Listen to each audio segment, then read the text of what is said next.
अस्सलाम वालेकुम स्टूडेंट्स। अच्छा, आज जो रावलपिंडी बोर्ड का क्लास 11 का फिजिक्स पेपर हुआ है फिजिक्स का, उसके जो एमसीक्यूज हैं उनके आंसर अभी डिस्कस करते हैं हम इस वीडियो में। पहला एमसीक्यू है the fractional uncertainty in the measurement of radius R is equal to 2.25 plus minus 0.01 centimetre. ये जो फ्रैक्शनल अनसर्टेनिटी है, ये मालूम करने के लिए हम क्या करते हैं कि जो ये प्लस माइनस में जो भी हमारे पास ये होता है, इसे हम डिवाइड कर देते हैं इसे 2.25 से। तो जब हम 0.01 को 2.25 से डिवाइड करेंगे तो आंसर आएगा 0.004। ये आंसर है। हाँ, अगर हम परसेंटेज अनसर्टेनिटी हमने मालूम करनी हो तो इसको ये 0.004 को 100 से मल्टीप्लाई करेंगे तो फिर परसेंटेज अनसर्टेनिटी 0.4 आएगी। लेकिन यहाँ उसने फ्रैक्शनल अनसर्टेनिटी पूछी है, तो फ्रैक्शनल अनसर्टेनिटी में सिंपल सिंपल है कि आप ये जो प्लस माइनस के बाद जो लिखा हुआ है, इसे आप इस ये रीडिंग जो है 2.25 से डिवाइड कर दें। तो जब आप 0.01 को 2.25 से डिवाइड करेंगे तो ऑप्शन सी करेक्ट आंसर है। डायमेंशन ऑफ प्रेशर, प्रेशर की डायमेंशन जो है वो होती है, प्रेशर देखिए, प्रेशर क्या होता है, फोर्स अपॉन एरिया होता है। ठीक है, फोर्स की डायमेंशन होती है, फोर्स होती है एम ए के इक्वल, फोर्स होती है एम ए की इक्वल। तो एम एम की डायमेंशन एम होती है और ए की डायमेंशन एल टी की पावर -2 होती है। और नीचे जब एरिया होगा, फोर्स अपॉन एरिया प्रेशर का फॉर्मूला है, तो एरिया की जो यूनिट है वो होती है एल स्क्वायर। जब एल स्क्वायर ऊपर आएगा तो ऊपर एल लिखा हुआ है, एल स्क्वायर ऊपर आके -2 हो जाएगा, तो एल की पावर -1 हो जाएगा, टी की पावर -2। ये ऑप्शन ए करेक्ट है, आप करके देख सकते हैं। प्रेशर को क्या कीजिएगा, प्रेशर का फॉर्मूला लिखिएगा, pressure is equal to force upon area, और फोर्स का फॉर्मूला लिखिएगा एम ए, और एरिया का लिखिएगा कैपिटल ए, और उनकी यूनिट्स लिख के उनके डायमेंशन लिख के सॉल्व कीजिएगा। ये आंसर आएगा एम एल की पावर -1 टी की power -2। The projection of A in the direction of B, जो प्रोजेक्शन ऑफ ए है in the direction of B वो होता है ए कॉस थीटा। अगर प्रोजेक्शन ऑफ बी होता तो बी कॉस थीटा होता, तो projection of A in the direction of B जो है वो ए कॉस थीटा है। Dot product of two anti parallel, anti parallel का मतलब होता है कि इन दोनों के दरमियान 180 डिग्री का, जब पैरेलल होता है तो 0 डिग्री होता है और थीटा, और जब एंटी पैरेलल हो तो इसका मतलब है दोनों ऑपोजिट डायरेक्शन में 180 डिग्री होता है। तो ये जो डॉट प्रोडक्ट है वो मालूम करते हैं, वो होता है डॉट प्रोडक्ट इक्वल होता है ए बी कॉस थीटा। ए और बी को मल्टीप्लाई करेंगे, आगे हम कॉस 180 लिखेंगे, तो कॉस 180 आता है -1। तो जब ए बी को -1 से मल्टीप्लाई करेंगे तो माइनस ए बी आंसर आ जाएगा। फोर्थ एमसीक्यू का आंसर माइनस ए बी है। The two masses m1 and m2 will interchange there velocities, अगर दोनों के मास सेम होंगे तो जब वो टकराएंगे आपस में तो वो दोनों क्या करेंगे, अपनी वेलोसिटीज को इंटरचेंज कर लेंगे। जो m1 है उसकी जो भी वेलोसिटी होगी वो m2 की हो जाएगी, जो m2 की वेलोसिटी होगी वो m1 की हो जाएगी। वेलोसिटीज इंटरचेंज के लिए शर्त है कि दोनों के जो मैसेज हैं m1 और m2 दोनों आपस में इक्वल हो। केजी, केजी यूनिट होती है मैस की, और ms-1 यूनिट होती है वेलोसिटी की। तो ये देखिए, अगर यहाँ से देखें ये m है और ये v है, तो एम वी किसकी यूनिट है, मोमेंटम की। ठीक है, the quantity of motion in a body is called momentum, momentum का फॉर्मूला होता है p is equal to M we.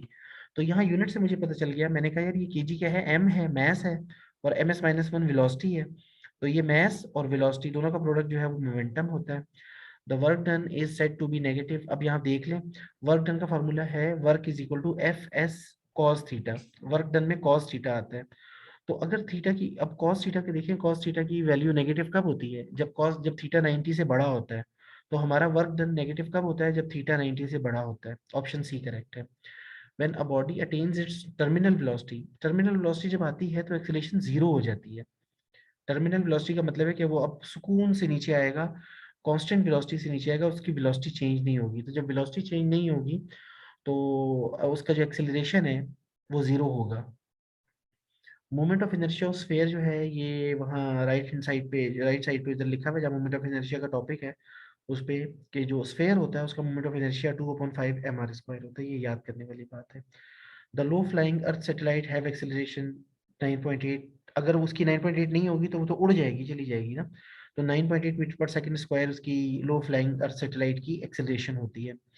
When quarter of the cycle is completed, quarter of the cycle का मतलब है 1/4, क्वार्टर ऑफ द साइकिल का मतलब है 1/4 साइकिल। साइकिल की जगह लिखेंगे 2 पाई, तो 1/4 और मल्टीप्लाई बाय 2 पाई, तो जब 1/4 को 2 पाई से मल्टीप्लाई करेंगे तो 2 1 से 2, 2 से 4, तो ये आ जाएगा पाई/2। आपने क्या करना है इसके लिए, क्वार्टर का मतलब होता है 1/4 और साइकिल का मतलब होता है 2 पाई। तो 1/4 को 2 पाई से मल्टीप्लाई करेंगे तो y/2 रेडियंस आंसर आ जाएगा। For each degree rise in temperature of air the speed of sound, ये 0.61 मीटर पर सेकेंड है। ये पहले भी क्वेश्चन आ चुका है पास्ट पेपर्स में, डिस्कस किया था हमने। अच्छा, if organ pipe is open at both ends, अगर ऑर्गन पाइप दोनों एंड पे ओपन होगा तो V/2L उसकी जो है फंडामेंटल फ्रीक्वेंसी होगी, फंडामेंटल नोट की फ्रीक्वेंसी F1। वैसे फॉर्मूला होता है Fn is equal to NV/2L, N की जगह 1 रखेंगे तो V/2L आ जाएगा, पहली फ्रीक्वेंसी। अगर वो सेकंड हार्मोनिक पूछता, ठीक है, तो फिर n की जगह 2 रखते तो 2 से 2 कट जाता, V/L आ जाता। थर्ड पूछता, n की जगह 3 रखते 3V/2L आ जाता। तो उसने फंडामेंटल पूछी है, फंडामेंटल फ्रीक्वेंसी जो होती है या फ्रीक्वेंसी ऑफ फंडामेंटल नोट वो F1 होती है। तो वो जो फॉर्मूला है Fn is equal to NV/2L, उसमें n की जगह 1 रखना है तो F1 आ जाएगा V/2L। If blue light is used instead of red light, अब जो रेड लाइट है उसकी वेवलेंथ ज्यादा होती है तो उसकी फ्रिंज स्पेसिंग ज्यादा होती है। तो अगर रेड लाइट की जगह मैं ब्लू लाइट यूज करूंगा, ब्लू लाइट का लेमडा जो है ना, जो वेवलेंथ होती है या लेमडा जो है ना वो कम होता है।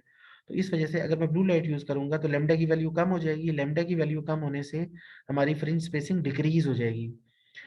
If magnification of objective lens and eyepiece are 4 and 5 respectively, तो मैग्निफिकेशन ऑफ कंपाउंड माइक्रोस्कोप, ये फॉर्मूला होता है कंपाउंड माइक्रोस्कोप की जो मैग्निफिकेशन होती है वो होती है M1 मल्टीप्लाई बाय M2। इन दोनों की जो दोनों लेंस होते हैं, ऑब्जेक्टिव लेंस और आई पीस, इन दोनों की मैग्निफिकेशन को मल्टीप्लाई करने पे कंपाउंड माइक्रोस्कोप की मैग्निफिकेशन आती है। तो आप इस 4 को और 5 को मल्टीप्लाई करेंगे, 4 5 20 आपका आंसर है 15 एमसीक्यू का। 16 एमसीक्यू है average kinetic energy of molecules of a gas. Average kinetic energy जो है वो टेम्परेचर होती है, ठीक है। और कोई भी जो गैस होती है, खासतौर पे आइडियल गैस, उसमें पोटेंशियल एनर्जी तो जीरो होती है। तो किसी भी आइडियल गैस की जो सारी की सारी जो इंटरनल एनर्जी होती है वो काइनेटिक एनर्जी पे डिपेंड कर रही होती है, ठीक है। और काइनेटिक एनर्जी जो है वो यहाँ पे एवरेज काइनेटिक एनर्जी दिया हुआ है, तो जाहिर है इंटरनल एनर्जी का ताल्लुक काइनेटिक एनर्जी से है, और ये एवरेज काइनेटिक एनर्जी का ताल्लुक टेम्परेचर से है, और टेम्परेचर का ताल्लुक जाहिर है वो इंटरनल एनर्जी से भी है। तो यहाँ पे सबसे जो करेक्ट आंसर लग रहा है वो यही है। अदरवाइज यहाँ पे इस ऑप्शन में, मेरे ख्याल में यहाँ पे ऑप्शन जो है ना वो टेम्परेचर होना चाहिए था, क्योंकि टोटल काइनेटिक एनर्जी वो होती है, kinetic total kinetic energy heat होती है। अगर यहाँ टोटल काइनेटिक एनर्जी लिखा होता फिर हीट होती। एवरेज काइनेटिक एनर्जी के लिए जो है ना यहाँ पे टेम्परेचर होना चाहिए था, लेकिन ये गिव्स कह रहे हैं। गिव्स का मतलब है कि ताल्लुक किसका है, तो इंटरनल एनर्जी से ताल्लुक है काइनेटिक एनर्जी का, और यहाँ पे एवरेज काइनेटिक एनर्जी लिखी है तो ठीक है, इंटरनल एनर्जी सबसे करीब तरीन आंसर है। और 17 MCQ if temperature of sink is decrease the efficiency of Carnot engine increase.